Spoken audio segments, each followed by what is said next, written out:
back to my channel. This is Erta PhD about the CNEC Agency. And also, for your information, ang CNEC po ay si Madam Emily Chan.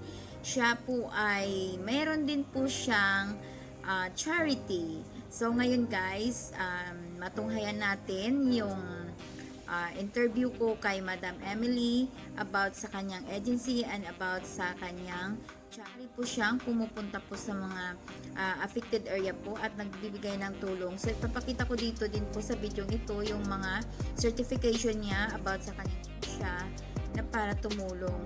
So sa last video ko guys, nasabi ko yung service fee sa CNEC Agency. So kahit saan po tayo pumunta ng agency po, mayroon tayong tinatawag na service fee.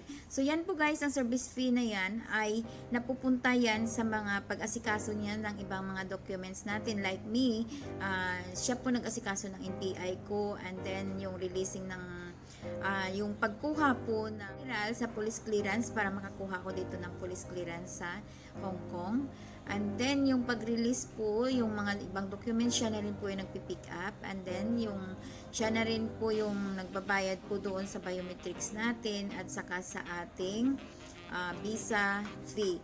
So pasok na po lahat yun doon guys. Doon mapupunta yun, hindi napupunta sa police.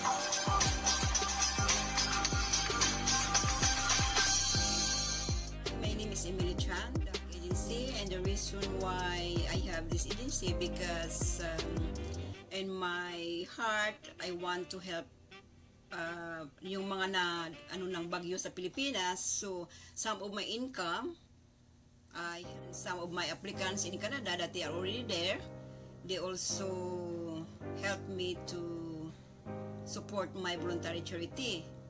And I started my charity since 2007 when one of my applicants told me that in the island there is a place where people is really need my help. So I tried to go there I went there last 2017, and I noticed that those people is really in need. So I really thankful for those applicants and the other people supportive in this charity. So I thank God that through CNEC Agency na-build ko yung voluntary charity, and I can help for those really need my help, especially in the remote.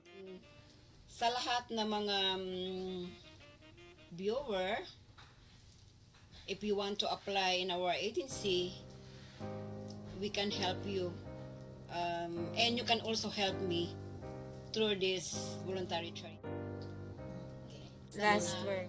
Thank you so much for those already there in Canada, to all my applicants who support me, and wala silang sawa na magtulong sa akin, even though na they are there, they still remember me. Thank you.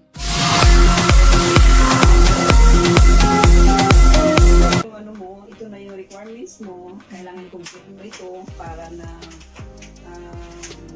hindi ma-delete yung application mo. So,